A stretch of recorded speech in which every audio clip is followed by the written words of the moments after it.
से एक आर्टिकल ने एक वफाकी वजीर को एक प्रेस कॉन्फ्रेंस करने पर मजबूर किया।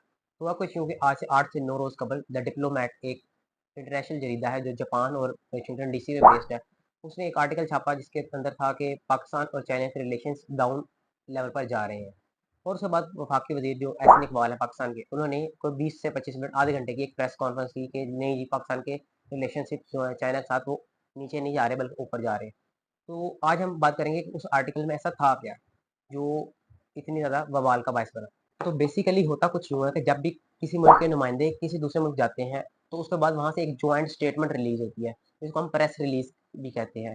तो उसके अंदर इन्होंने डिप्लोमैट आर्टिकल वालों ने ये किया कि पिछले 4 पाकिस्तान के जो विज़िट्स थे, पाकिस्तानी ऑफ़िशियल्स के चाइना के विज़िट्स, उनकी प्रेस रिलीज़ को कंपेयर किया और उन्होंने उससे अंदाज़ा लगाया कि पाकिस्तान के और चाइना के रिलेशंस जो है निचले लेवल की तरफ जा रहे हैं। अब आप ये कह सकते हैं कि जी प्रेस रिलीज़ से कैसे अंदाज़ा लगा सकते हैं? बिकॉज़ फॉरेन रिलेशन में प्रेस रिलीज़ बहुत मैटर करती है। उसका एक-एक वर्ड इम्पोर्टेंट होता है।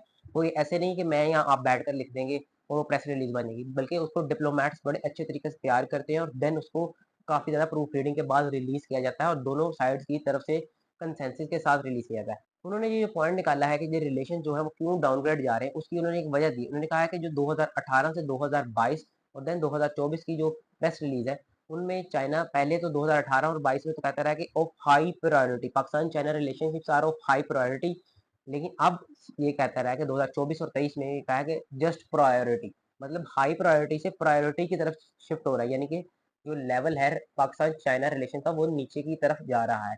तो इस बेसिस पे वो कह रहे हैं कि ये रिलेशंस खराब हो रहे हैं।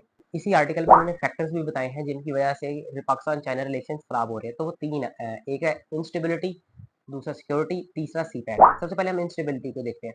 चाइना हमेशा उन कंट्रीज में प्रेफर करता है इन्वेस्टमेंट करना जहाँ पर वो स्टेबल सिचुएशन देखता है। पाकिस्तान में तकरीबन पिछले 2 ढाई साल से कोई स्टेबिलिटी नहीं है।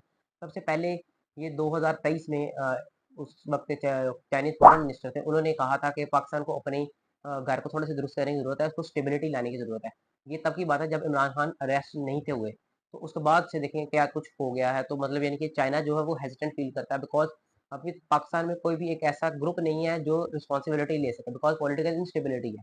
तो चाइना की कोशिश होती है कि उन ग्रुप्स में या उन ममालिक में इन्वेस्ट करे जहाँ पर उसको श्योरिटी हो कि स्टेबिलिटी रहेगी, और स्टेबिलिटी ही किसी भी मुल्क की तरक्की का एक ज़रिया होती है। सेकंड रीज़न जो पाकिस्तान चाइना रिलेशनशिप के डिटीरियोरेशन का है वो है सिक्योरिटी। अब पाकिस्तान के अंदर जो चाइनीज़ इंजीनियर्स हैं काफ़ी सारे और चाइनीज़ ऑफिशियल, उनके ऊपर काफ़ी ज़्यादा हमले हुए हैं और कोई भी इसके ऊपर कोई सिचुएशन पाकिस्तान क्लियर नहीं कर पा रहा कि ये क्यों हो रहा है। पाकिस्तान ने रिसेंटली जो इंजीनियर्स के ऊपर हमला हुआ है उसका इल्ज़ाम अफ़गानिस्तान के ऊपर लगाया कि वो अफ़गानिस्तान से वो दहशतगर्द एंटर हुए थे और चाइना ने भी इसको ऑलमोस्ट एंडोर्स ही किया है। तो पाकिस्तान देखता है कि जो हमले होते हैं चाइनीज़ इंजीनियर पर चाहे पाकिस्तान में, वो होते हैं सरहद पार पे, लेकिन चाइना कहता है कि पाकिस्तान को अपने अंदर भी चीज़ों को इम्प्रूव करने की ज़रूरत है सिक्योरिटी वाइज़। पाकिस्तान तो इसको डिले करता है, लेकिन चाइना कहता है कि पाकिस्तान जो है दहशतगर्दों के खिलाफ एक फाइनल ऑपरेशन करे।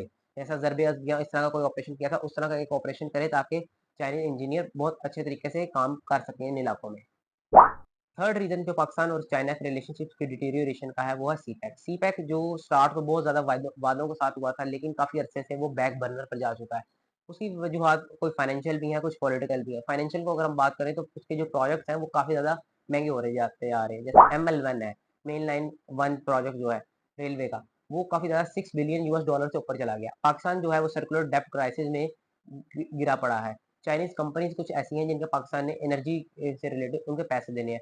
तो इसलिए चाइना हेजिटेंट है कि अब जो पाकिस्तान जो पहले ही इतना ज़्यादा कर्ज़े में डूबा हुआ है, तो अगर हम उनको क्या इन्वेस्टमेंट दें? इसीलिए इस दफ़ा देखा जाए तो जो भी प्रेस रिलीज़ हुई है सीपैक के अंडर, उसमें कोई भी बहुत बड़ा वेंचर नज़र नहीं आया, ना पेट्रोलियम से रिलेटेड ना गैस से। माइनिंग से रिलेटेड नज़र आया है और आईटी सेक्टर से और जो ट्रेडिशनल चीज़ें बाकी होती हैं।